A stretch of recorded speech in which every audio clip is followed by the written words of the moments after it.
We are live on Proline TV, the R-Lads Football Network. It's a Pigskin Friday show, and we're talking college football. We promised everybody we would do that. We've talked a lot of NFL over the last couple of months.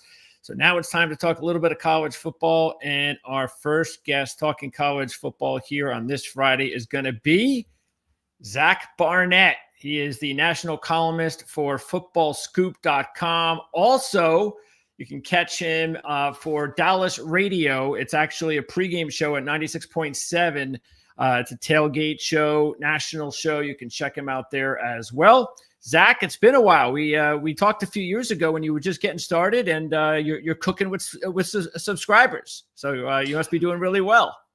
Appreciate that. Yes, the paychecks keep coming. So you love that. We continue to fool them all. Thank you for having me back. It's an excellent site. You do an excellent job. It's really informative, and that's why we wanted to get Jon, because I could pick 10 different articles over the last couple of months for us to go over.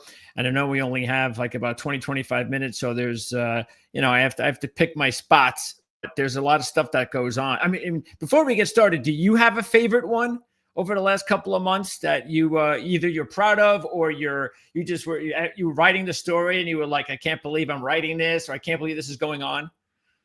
I would say the column I wrote on either Wednesday or Thursday about the Big Ten and Tony Petitti, their commissioner, that got a lot of positive feedback and seemed to strike a nerve with people. And then also the column I wrote about LSU and their plan to sell jersey patches, not only on their football team, but for their entire athletics department, also seemed to resonate with people. And I think I'm happy to bring both of those up because I think they touch on the same topic, and that is, and I'm fully aware this is by no means unique to college football. This is what's happened in our country in every aspect. So in some ways, maybe I'm a fool for complaining that would have finally happened in college football. But what you have basically is executives that are short timers that are coming in and trying to squeeze every last dollar out of this entity that they work for. And they are simply employees. They are caretakers. They are not stakeholders in it. Even if they're in executive positions, they are employees.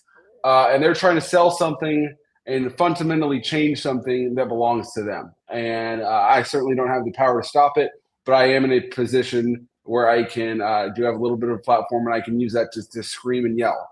In the case of LSU, I mean, that brand has been built with the people of Louisiana for over 100 years, and countless different Tiger players have blood and sweat and cried in that uniform, and an entire state of people have given, devoted countless money and time and energy into supporting LSU and to make that brand what it is. And for a series of bean counters that probably didn't work for LSU 5 years ago, may or may not work for LSU 5 years from now, certainly not going to be there 10, 15, 25 years from now, to think, well, we'll go ahead and put a patch on this jersey because wouldn't it make us a lot of money? Wouldn't we be smart for doing that? No, it's not yours to sell. Yeah. I'm sure the United States government could probably raise a lot of money if they put a Coca-Cola logo across the Capitol Rotunda. But even those people realize there's some things in life more valuable than money. And the football helmet, the football uniform, I think, is the Capitol Rotunda of LSU and any major university. It's the most valuable piece of real estate that you own. And I think it's kind of the same thing with what's happening with the college football playoff. Mm-hmm. I mean, there's debates to be had about 5+11. Is that proper? There's debates to be had about the selection committee. I'm happy to have those debates. But what the Big Ten is trying to do is fundamentally alter this sport to where, in 2023, Florida State went undefeated and didn't even get to play for a college football, didn't even get to play for a national championship. And I realize that's a kind of a one-off situation. But even now, you're going to have to say, if we don't win our conference, we may not win the national championship. We're putting our fate in someone else's hands. And within 2 years, we go from that system to – you know what, guys? As long as we finish sixth, we'll be fine. Yeah. These non-conference games, they don't really matter. We don't really need to win them. And as long as we go 6-3 in our conference, that's a pretty good winning percentage, and we'd make the playoff in any other sport. So why not college football? And I just fundamentally stand up and disagree with that. Tony Petitti is the Big Ten commissioner. And I understand the universities have hired him to his position, and he is representing these 18 universities' interests. But this is a person who is in college football and not of college football. He's a lawyer by trade, which there's nothing wrong with that. But he worked his way into the sports industry as a general counsel, and before he got to the Big Ten, he had 3 months of experience in college sports, and it was working for the entity that eventually becomes CBS Sports Network. He was with ABC. He was with this network, these group of people, that group of people. It wasn't the NCAA. It wasn't a conference. It wasn't a university. He does not understand college football. And so for him to think, you know what, we're just gonna if you go 6-3, the fans will gravitate to seeing you compete for a national championship. I fundamentally disagree with that. Iowa would have been that team to play Ohio State in a 6-3 game. The Iowa Hawkeye fans knew that was not a national championship caliber team. That's send them to a bowl game, sure, but that's not a caliber of a team that should compete for a national championship. And then there was further reporting after I wrote my column that basically the idea is it's more inventory to sell the networks. And what you're really trying to do here is sell 2 extra games, because the Big Ten's, it'd be 1 versus 2. Both of those teams are in, but the winner of the 1-2 game gets to hoist the trophy. Then you have the 3 versus 6 and 4 versus 5. You can sell each one of those games to the 2 other network partners you have that don't have the Big Ten championship in that given year. And is that really worth fundamentally changing the nature of this sport to sell 2 extra games to TV? What would that make? $20 million, $1 million per school? That is not, the juice is not worth the squeeze. And it's my official opinion that Tony Petitti sucks. It's a good opinion to me. Just taking a look at what you wrote here, because it is the latest idea to come out of the woodworks, and all of them pretty much that I've heard haven't really been very convincing. We all know they're going to 16. I mean, everybody knows that. Why they just didn't start with 16, whatever. Maybe they just wanted some extra leeway to get to 16, and they knew they were going to get there anyway. But then to throw on top of this, the article that you had that was a little bit before that, just what was it, a few weeks before that, about Drinkwitz and his crazy 30-team model. I mean, right. And so, I think he's the one coach outside of the Big Ten that's gotten into the Big Ten's model. And really, it's the same idea. It's just different packaging, because you could say it's a 16-team playoff, but in reality, even if Iowa and whoever your 5th place finisher is, they're not in the quote unquote college football playoff, but they're playing in to get to it. So if every conference adopts that same idea, you're quickly at a 24-30 team playoff, depending on how you do it. And so Drinkwitz's idea was, if the SEC were to do it, you'd have 4 play-in games and presumably 1v8, 2v7, on and on and on. And it's an idea that I'm sure is really appealing. If your contract says you get bonuses for making the college football playoff, and you're in the middle of your conference, but you want to find a way to get paid like you're playing for a national championship. But I'm just going to sit here and say Eli Drinkwitz is wrong. It's a stupid idea, and it should not be pursued. Yeah, I mean, right here. Now we're talking about an opportunity for 30 teams, 30 fan bases to get excited. I mean, what's next? A 68-team college basketball-esque bracket. Hey, it works for college basketball. Why can't it work for us? It's just, have you heard any rational ideas about and what you believe we're going to see, maybe even as early as next year? Because is that where we're going to see a change next year, that by 2026 we will have 16 teams? If you were to ask me right now, I had to put money on a format as of today. I would, at least for the 26 season, I would put money on it staying at 12. Okay. Because the Big Ten and the SEC, the contract says they have to take reasonable input from the other leagues, and what that actually entails is your guess is as good as mine. What's reasonable? Yeah. Right, exactly. But basically nothing, the Big Ten and SEC basically from my understanding, both have veto power over this. And the SEC can't strong arm the Big Ten into doing what they want, and vice versa. So, I mean, it wasn't just Petitti. It was every single coach, at least that I saw quoted at the Big Ten. They have a fundamental distrust of the SEC. They have a fundamental distrust of the selection committee. And I mean, I'm not necessarily saying they're wrong in those. The SEC has stated that their 8 games are more difficult than the Big Ten's 9.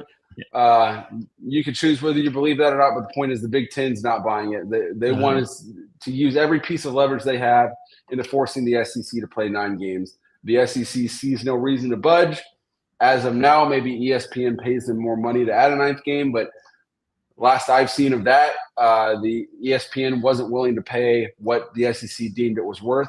And so perhaps due to dysfunction and lack of trust and lack of leadership, we might end up accidentally at the right outcome just through the wrong means, and that is staying at 12. Because we don't even really know the format that we're going to play with this upcoming season has never been used before.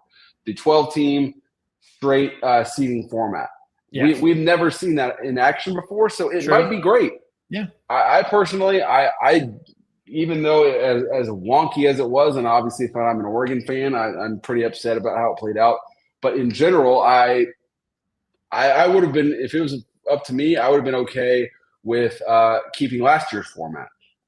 Having said that, I understand why they changed it. I mean, every other NCAA sport doesn't guarantee you a certain seed line or a bye just for winning your conference. So it is uniform with everything else in college sports. So I don't have a problem with them going to that. But point is, this upcoming format that's never been tried before might be great, and they're trying to make it extinct before it's even hatched. Okay, the Pac-12, because the Pac-12 and there's a little of the playoff system. It definitely involves the Pac-12, but for the most part, everybody knows that the Pac-12 is going to be brand new. It's not like it was. And so there has to be something there for them to get excited about again, to build their model again. So what's it look like to you? I mean, we pretty much know what the teams are now that Texas State's in. But what do you think about, is this basically just going to be now another group of 5 team that's going to be the model moving forward for them? And do you foresee changes even, within the next year or two with like Oregon State or Washington State trying to get the hell out of there? I'd be very surprised if Oregon State or Washington State had better options. I think they would have presented themselves by now. And if they were to join another league, it would be the American, because the Big 12 had the opportunity to add those schools and pass. Okay. So, I mean, Eric Morris, head coach at North Texas, was asked about, his hypothetical interest in joining Pac-12, and he was basically just gave a big meh. It was like, it's pretty much the Mountain West with a new name. And it's funny because the Mountain West was founded because the WAC got too big, and it was a 16-team league at that time. The top 8 from the WAC split off, formed their own conference to join the to create the Mountain West, and now you're kind of seeing that happen again with the top half or so of the Mountain West splitting off and reviving the Pac-12. The thing I find interesting about it is that the Pac-12, I mean, this is a conference that existed for 1930 or something like that, and it started as the Pac-8. You and I grew up with it as the Pac-10, and the Pac-12 name only existed for a relatively short amount of time. And as far as I know, they're going to keep the Pac-12 name, even though they're not even close to 12 schools. Okay. And so this recent article that came out on your site, this was the June 23rd article. And I guess, like anything, in order for a conference like this to have any cachet, you have to have a good TV network. And that's the whole idea why you bring in a school like Texas State. So, it is what it is. And like you said, it's just another glorified Mountain West Conference. But hey, I'm okay with it. I nobody wants to see Oregon State and Washington State fans out there in limbo. So good for them. You get a conference, and we'll see what happens. couple more things from a couple more of your articles. You mentioned the LSU sponsorship thing. So just in case anybody, just a little bit more on that. So bottom line is that, because this is not going to happen as far as I can tell. And this was just LSU asking the NCAA about this opportunity. And so basically they want to put sponsorship ads all over their uniform. I don't know how often they want to put it on or how much they want to put it on, but that's the general gist of it. So just like one I just noticed while I was going through, where you had an article I totally missed that says that the NCAA is considering allowing athletes to bet on sports. I mean, if you just don't pay attention to news like this on a weekly, monthly basis, you miss this kind of stuff. It's like, what? The NCAA wants to potentially allow college kids to bet on sports? I didn't hear about that nonsense. So if you look into this, I mean, there's arguments on both sides to this, but the side that's in favor of it is basically arguing that banning something does more harm than good, and that the typical college athlete is a golfer at a Sunbelt school, and he may or may imagine he lives in a house with some non-athletes, and they're throwing $100 on a parlay on the Monday night game, and they want to see if he wants to get in. And what's really the harm? Is it really worth enforcing this? And what's the harm if we allow him to do that? And the other thought is that, really the most dangerous public health issue for young males particularly is gambling addiction. Sure. Young men are 3 to 5 times more likely to develop a gambling addiction than the rest of the population ever since that has exploded into the Supreme Court ruling a few years ago. And so by stigmatizing it, you're now making it less likely for an athlete to seek the help that he or she needs, because they're going to get in trouble for it. So the thought is we're making a dangerous situation for our athletes worse by enforcing something that's not really worth enforcing. Now, obviously, if you're a Michigan football player and you're still very much not allowed to bet on Michigan football or Ohio State football or Michigan basketball or something like that. But the thought is we need to destigmatize this to help to not make a bad situation worse. Yeah, I don't know. It's just one of these things where it's like the general public.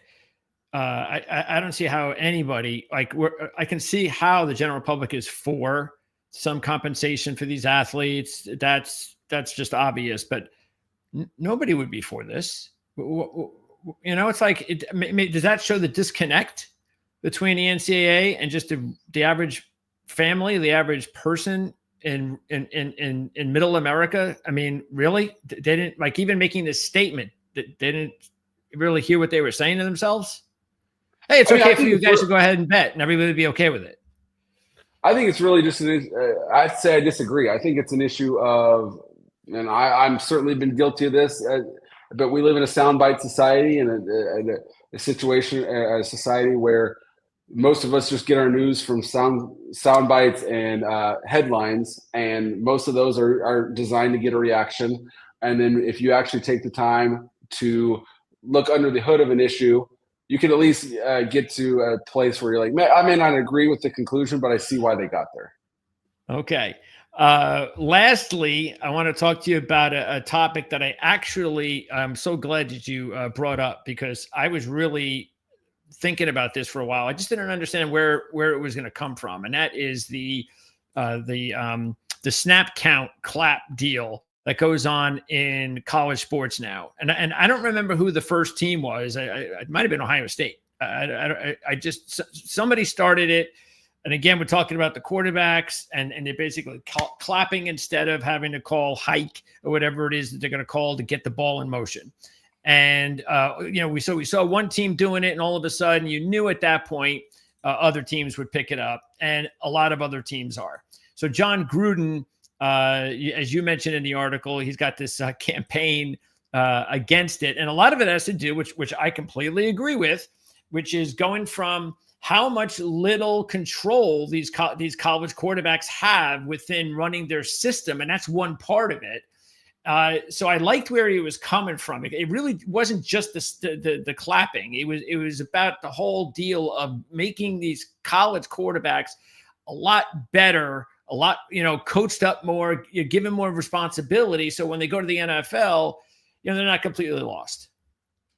Yeah, I'm glad you asked, because I think that's a really interesting topic. And I think it cuts to the core of the push-pull dynamic between the NFL and college football, and what college football coaches are ultimately hired and paid to do. So the thought is, obviously in the NFL, it's a complicated game.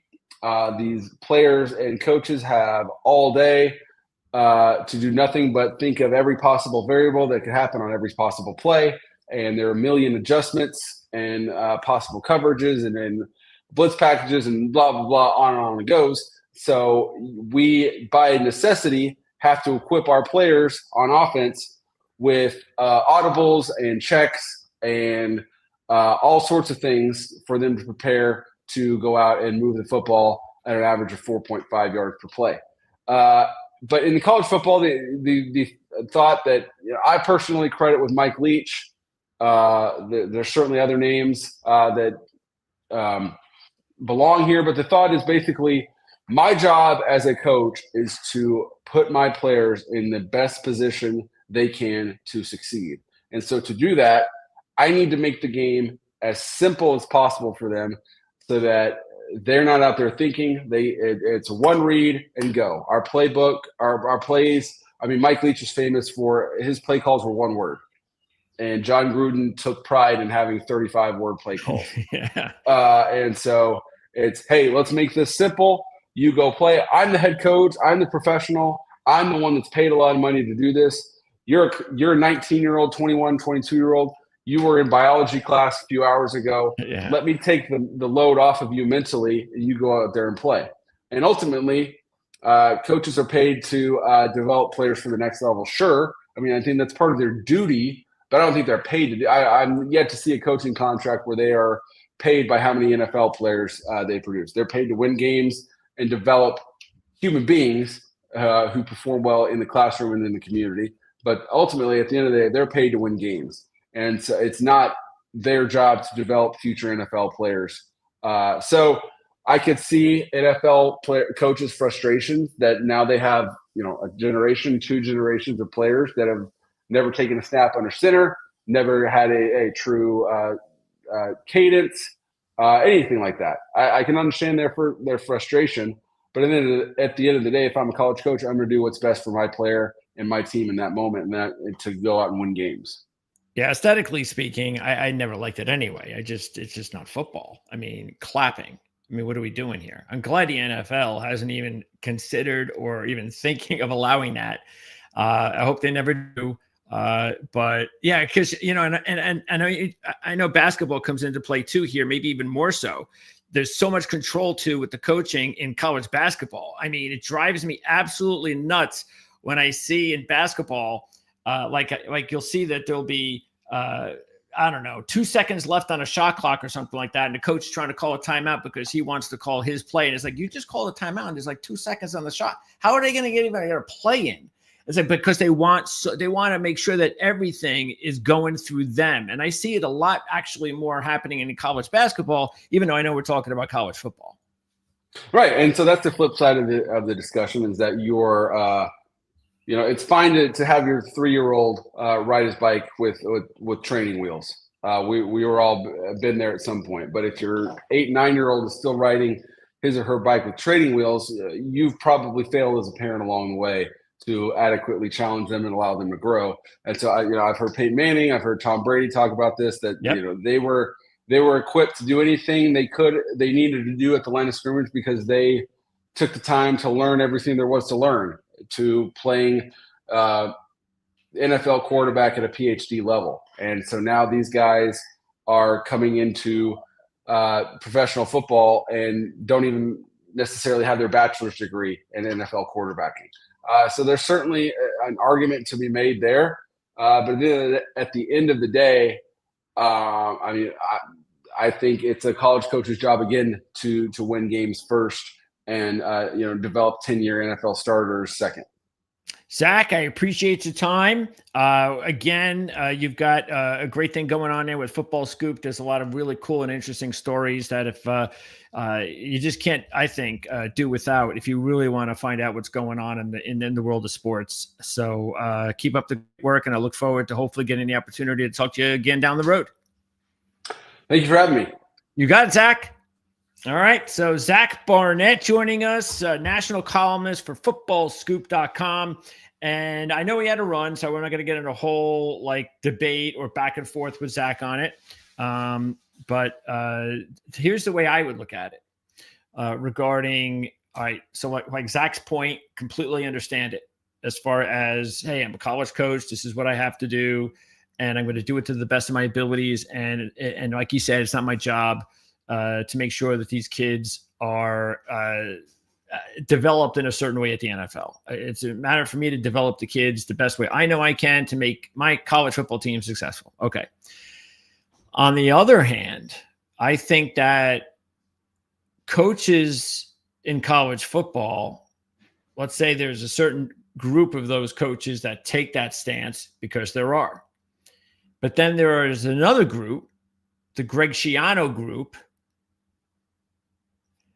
that take the stand of, well, we're a football program that develops kids so they are prepared for the next level. And that works for Greg. That works for his program. It's not going to work for everybody's program, but it works for his. And he's not the only one. So it's like a developmental program, which is the reason why you're seeing Rutgers all of a sudden start to get the type of talent there that they haven't had since Schiano was there many years ago. That's his pitch. Okay, there's other pitches that Greg has, but that's his main pitch. That's a big part of it, is we're going to get get your son ready for the NFL. Now, of course, we're going to make sure that you take a look at this university. You got to have good grades. This is a great teaching university. So there's that buy-in. We're going to make sure that you pass and you work hard in the classroom. And they do. And then just imagine that. You've got Schiano sitting in the living room of some parent, and he's able to throw the test scores at you. Hey, great job, coach. I like that. Passing marks. That makes it easier for coach to then throw in, well, if you are one of those selected few, one of those, and again, there's a minority, small percentage that can get to the next level, could be NFL players, make a living out of it. I am going to make sure that he is prepared for that as well. And that's the reason why you could take a look, even over the last couple of years since he's been back. Players will get drafted in the 7th round, or they're not even drafted. Christian Izien. The Kansas City Chiefs win a Super Bowl with a rookie 7th round draft pick at running back from where? Rutgers. He's got DBs sprinkled all across the NFL over the last few years. Did it in his first go around. And the reason is, how can a Christian Izien, how can these types of players jump right into the NFL as rookies? And how come they're able to get it? How come they're able, when they're even competing against first or second year players, how come they're able to, especially when they're competing against fellow rookies or even CFAs, forget it, because they're ahead of the curve. So when an NFL coach sits there and he's coaching these kids for the first time, and keeping an eye on what they don't know, how well they were coached up in college, and so forth, it's pretty easy to tell which ones were coached up the right way and which ones weren't. And that is a big selling point, not just for Greg Schiano, but for a whole bunch of other college coaches out there, especially the programs like a Rutgers. You've got a lot of programs in college football that they're at that level where, we can't compete with Ohio State, Michigan, and Penn State, Oregon. We just can't do it. So how do we do it? And how do we profess our desire and the willingness to do whatever it takes to get this program to reach heights that nobody thinks we can reach. So when someone like Shiano, and he said it the other day at the media days, when someone like that, someone like Shiano goes out and says, "Hey, I'm here to win a national championship," that's the ultimate goal. Now, whether or not it happens or not, that's the goal. Now, of course, everybody hearing that can laugh their asses off because it's Rutgers, and what are you, nuts? Winning a national championship, college football at Rutgers? But that's the goal, and he means it. And again, there are other coaches just like Shiano that are doing the same thing. They've got that same MO as far as the recruits. That's what we're going to do. Come here. We're going to develop you the best way we can. And it's not going to be just about us. It's not going to be about, well, I got to do whatever I can to win as many games here. And that's it. That's all that's important, because that wouldn't wash anyway at Rutgers. So it has to be at a program where it makes sense. It has to be at those types of programs, probably for the programs that do have, the types of programs that look down pretty much, like, a school president will look down at sports most of the time because he's got an institution of higher learning. So those types of situations still exist. But that's why when you have those types of universities and that, hey, we're just not treated, even if we're in the Big Ten or in the SEC, well, SEC is a little bit different. But even if, I think Big Ten is very important in this discussion. Again, we're talking about the academics and everything else.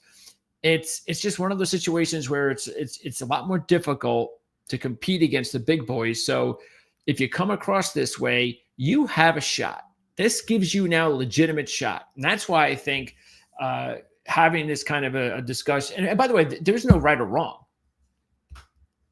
Absolutely no right or wrong as far as exactly how Zach put it and the way I'm putting it. They're just facts that this is how some coaches do it. And they're successful doing it. And here's how other coaches do it and how they're successful doing it.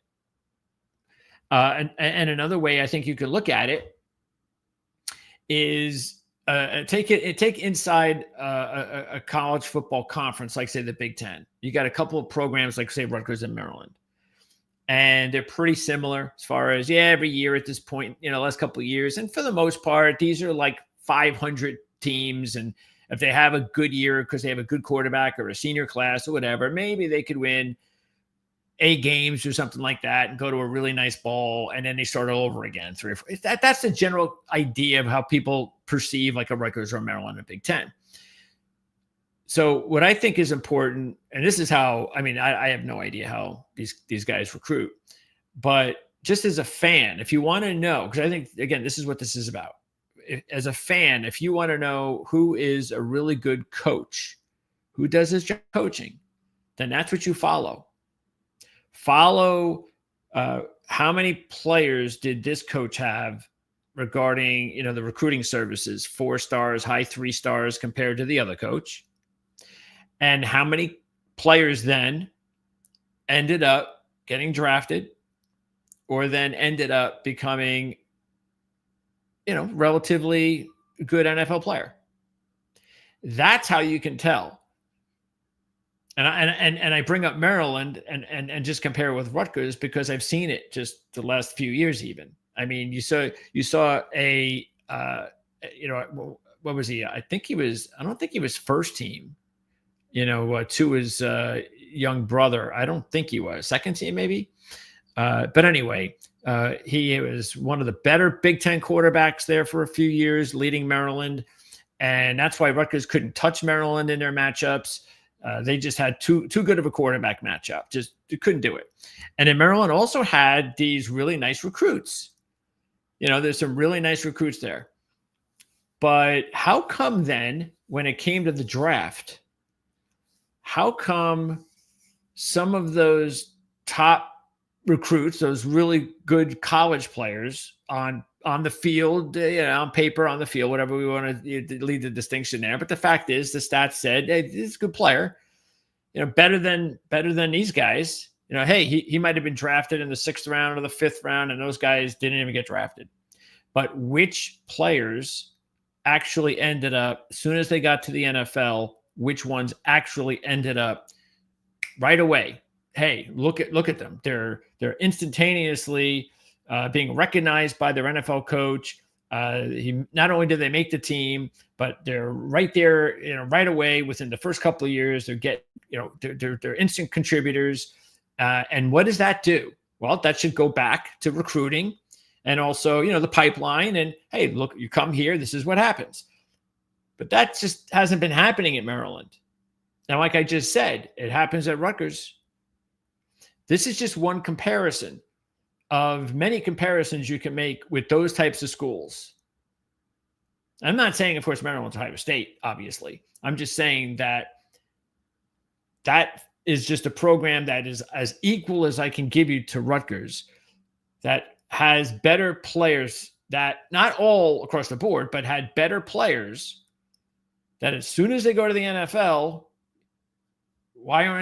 how come nothing happens to these guys? Now a couple of them have over the past several years, but for the most part, during this recent run, Loxley's a recruiter. He's a really good recruiter.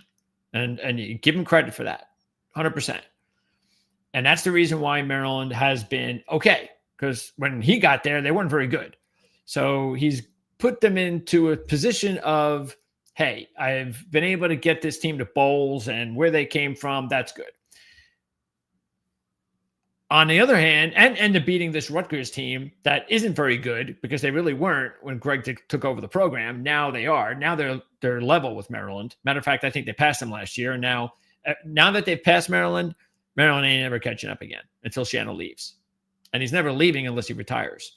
So it's over, unless Loxley at some point is gone and they bring in another coach, and we'll talk about that. But all of a sudden, all you have to do is take a look at the last several years, and you can see some of the, whether it's quarterback or not again, quarterback just out of the picture.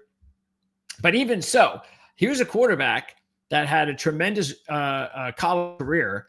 And does anybody know where he is? So you take a look, and really some of the better players, they had some really good receivers, some top recruits, and they put up good numbers. Where are they? How come they haven't really advanced in the NFL? Well, because they really weren't coached up at college. They were recruited well, but they weren't coached up. On the other hand, you have a developmental program that's recruiting to develop the kids the proper way. And that's exactly what's happening. Now, the reason why they're going into the NFL as CFAs, most of them, or 7th-round draft picks like Kyle Monangai, those types of players, is because look at where Rutgers were. So these players were like 2 stars, barely 3 stars, and yet he's still getting these kids to the NFL, even if they're only going in as free agents, but they're sticking. Now, just imagine what's going to start to happen starting this year with this team and in the next draft or two, because it happened 15, 20 years ago. I mean, the players that matter of fact, New England, the Patriots were basically the NFL pipeline to Rutgers players. More Rutgers players went to the Patriots than any other team. And this was the Bill Belichick, Tom Brady Super Bowl dynasty era, because Belichick had so much respect for Shiano and how he coached. So I feel good to be able to say this, and I'm proud, obviously, to be, because I'm from New Jersey, duh. And so, yeah, I could probably take this and cut it out as a Rutgers deal. But the fact of the matter is, this goes on with other programs across the country as well. And that is how you can really make a difference. That is how, you get some of these programs. I mean, I remember growing up, Northwestern was terrible. And I think Gary Barnett might have been the first one that went there and changed things. Iowa State was terrible, until they brought in the right guy. Kansas State, until they brought in Snyder. Oregon State, Jonathan Smith. So you got to find the right guy. And the thing that distinguishes all of those guys, I think, more than anything, is there's a way that they coach. there is an approach, and a lot of it has to do with coaching more than anything. They are excellent coaches. They maximize players that are not more than 2 or 3 stars, and they develop the kids into really, solid college football players, better than anybody would have ever thought that they would be, because they would never start. Like if you're in Oregon State and Jonathan Smith has you, well, that means you never would have started at Oregon, that's for sure. But hey, does Oregon State still go out there and win a bunch of games? Yeah, they do. So much so that Jonathan Smith now gets a job at Michigan State. And again, down the line. So I really hope that more college teams continue this line of thinking. Because it's just, and the reason is the more coaches get into coaching, the more coaches that do worry about whether or not, you have what it takes fundamentally, that when you get to the NFL, that you are prepared. Because why? Because that makes the NFL better, especially at the quarterback position. I mean, who are we kidding ourselves with this quarterback? This is why I just love the fact that Jon Gruden said this. And I hope we hear more of this, because the quarterback position, as we know, has been a big issue in the NFL. And it's so obvious what the problem is. They are not being developed in college properly. And this is just a very small part of it, very small part of it. But it's just one of those things, especially at quarterback, that to me is an easy fix. Start there, and then all of a sudden, you never know. Oh, I was thinking of just doing it this way, like I've always done it, but all right, maybe I should be more concerned with how and you know how you can fix that to change the mind, to change the thinking of coaches who are like, I don't really care about the NFL. I just care about winning in college football. Well, don't draft the kids like at certain levels. And I'm not saying to do that to show them, to teach them a lesson. I'm saying, and by the way, I don't think this is something that they actually have to give thought to do.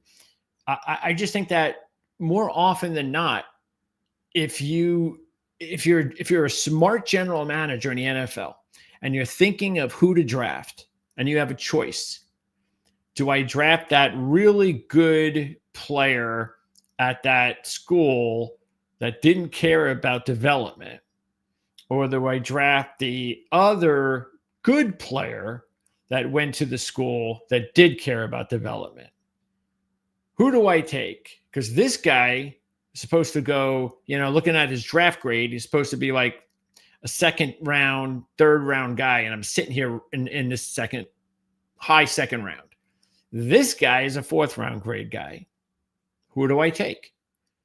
Well, if more of these GMs smarten up and take these guys because they're more developed, and also, you know why it's also important? Because how quickly it turns. As soon as you get into the NFL, you have to transition these guys quick, because you don't have control of these guys for very long, several years, and that's it. And if you're first round, you get that option. If not, you don't. Within 4 years, you're out.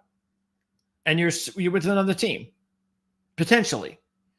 So that's why it's so important for GMs, head coaches in the NFL to get these kids developed. So as soon as they come into the NFL, boom, they hit the floor running. You don't have to worry about, well, hey, he's a rookie, nothing we can do about it. It's just it's going to take another year or two before we actually get what we want out of him. And before he's ready to go, it's year 3, and maybe we got a year before we have to worry about him leaving as a free agent. So I actually think that, and who's to say this isn't happening right now in the NFL? This could very well be happening. They're not going to talk about it, but I think it's happening, because you can't be that stupid. Of course, you're going to go with the player that is more developed over the guy that isn't. I'm not going to say, of course, all the time. Sometimes you just get these players that are just too talented. And you say to yourself, yeah, they weren't very developed at school, but man, that kid's got a lot of talent. And it's because trust me, there are tons of those players out there, tons. And there are tons, and there's a lot of head coaches and GMs that know exactly what's going on. They know they're not developed properly. They get it. But hey, you know what? My coaching staff believes that I can coach these guys up properly. And we talk about this all the time too. Whenever we're doing the drafts every year, I mean, repeatedly over and over again, when we say things like over at Our Lads, when we say things like, I think this guy could be a really good player depending on where he goes. That's like, you've got to throw that in there now. It's got to always be part of the vocabulary when you're talking about players in the draft. So much so that you almost feel like, do I really have to say that all the time? I mean, I would hope that everybody understands that by now. I don't think that's the case, which is why you got to keep saying it. But that is the fact. And that is also why you have situations. I mean, look at, for me, from a Jets fan's perspective, I've had to see Geno Smith. I've had to see Sam Darnold.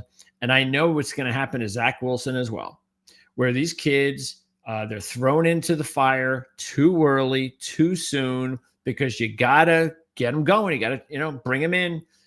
You got to develop them as fast as possible, or you got to hope to develop them as fast as possible. And you just got to throw them out there to the wolves and see what happens. And it didn't work for Geno in New York. It didn't work with Sam or with Zach. And yet the first two actually made out pretty well. Nice contracts for Geno Smith and Sam Darnold lately. And I think it's going to happen to Zach as well. And this goes on. We just saw it happen again with Baker Mayfield.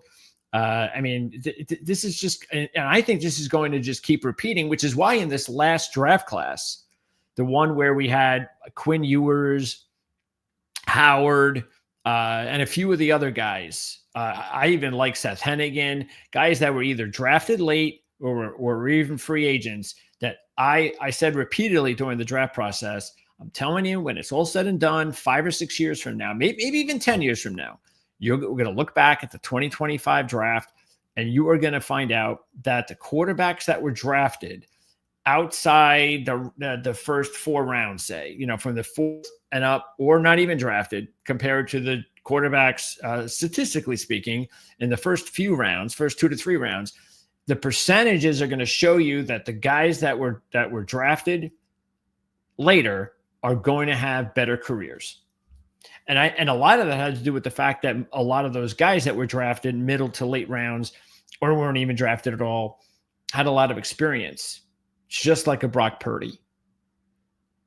Dylan Gabriel, I know a lot of people wanted to kind of point to Dylan Gabriel and say, well, could he be another Brock Purdy for those reasons? All of that experience. I mean, he broke all those records with starts, experience, everything. I know Bo Nix had the same thing. And by the way, Bo Nix is also a perfect example of how the transfer portal works. I mean, we have great examples of that all over the place. Just look at Joe Burrow. Joe Burrow is not even playing at Ohio State, basically, so he goes to LSU and becomes a superstar. Now, I don't know what happens to Joe Burrow if this was 15 years ago and he never gets a chance to start at Ohio State. Exactly how does he get? Because a lot of the times, it happened to Kurt Warner all those years ago. A lot of the times it's about chances. Do you get the chance?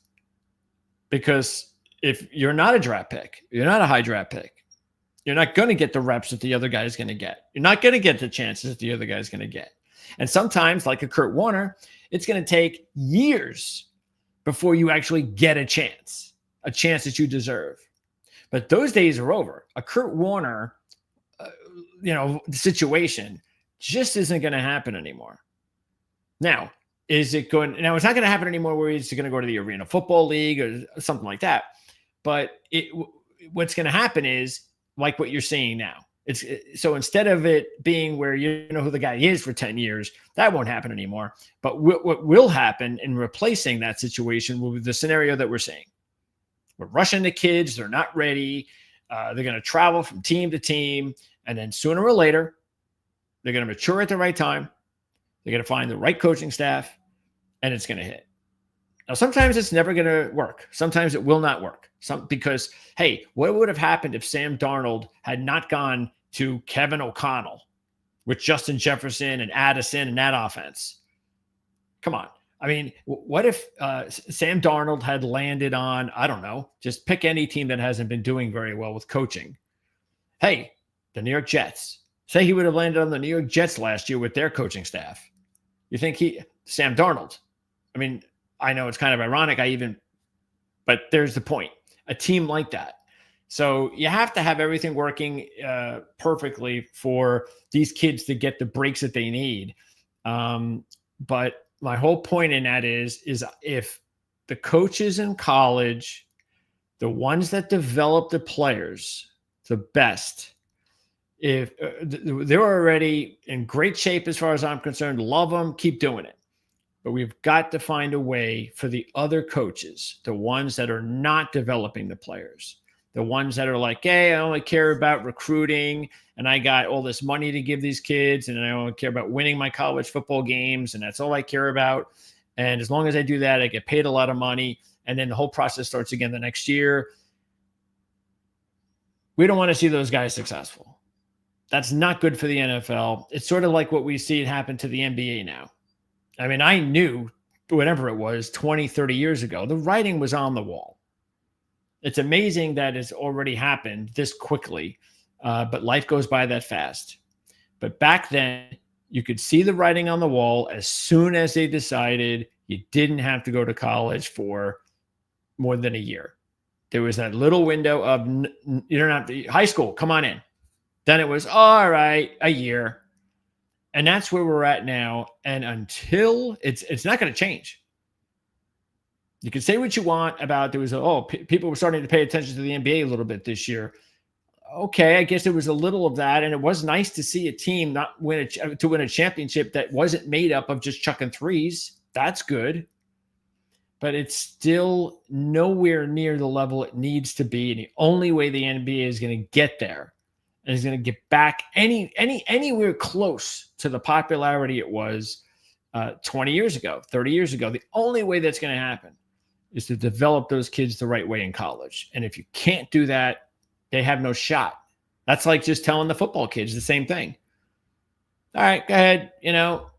You can 1 year in college, just go right to the NFL. You know how quickly. I mean, we have enough problems in the NFL with the talentless quarterbacks, and that is the thing that's, of course, drives the entire league. You've got to have good quarterback play, and right now, because of all those legendary quarterbacks and Hall of Fame quarterbacks have left us, the only one left is Aaron. But everybody's pretty much gone now, and once Aaron leaves, they're all gone, and now we're leaning on the next wave, and there's a nice little wave here. Nobody's saying that Aaron Rodgers, nobody's saying that Patrick Mahomes, Jackson, Allen, these guys aren't very good players. They are, but there's so few and far between the level of the amount that we had back in the probably look at somewhere between the 80s and that 20-year period. That was just, the level of quarterback play was just really, really good. And it was a different game. And I get that. Some people don't even realize that a player back in, I don't know, let's just say a player back that was a passer back in 1960 could be considered a Hall of Fame quarterback with a completion percentage of 50. And that's not exaggerating. And it just slowly got better. Even John Elway had these little, I think Elway's was like somewhere in the mid 50s, something like that, low 60s for a while, maybe even for most of his career. And that was considered a success. And now we're at a completely different level of quarterback play that makes it look like quarterback plays better now. Oh, these guys can throw for they're throwing for 70% clip or 65%. Everybody can do that. And look at the yards and such as compared to how they played 20 years ago, 25. Come on. Again, stats don't tell the whole story.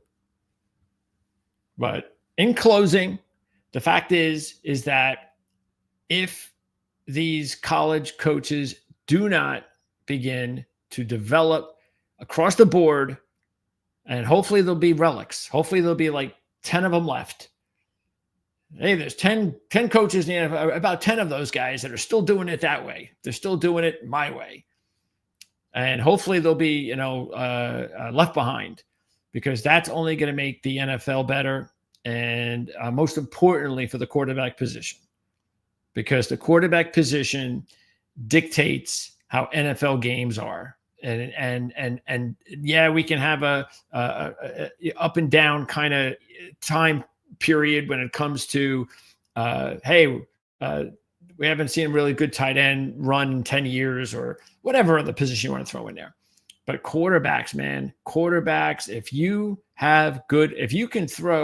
if you can put 25 out of 32 quarterbacks on a given Sunday, whatever the number, say 90% quarterbacks that play on a Sunday are all capable of, say, having a quarterback of the month type of month, until we get to that point.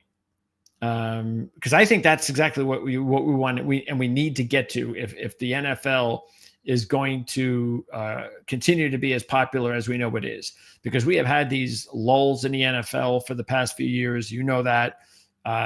Just take a look at it. Sometimes you can go through the season and you're just saying to yourself, especially now, you're saying to yourself, okay, so it's Kansas City again, and Philly's back, and hey, Pittsburgh's in the playoffs again, and hey, Baltimore's there again, and oh, it's San Francisco, and then the Rams, and Stafford's another one, by the way. I got to include Stafford in there.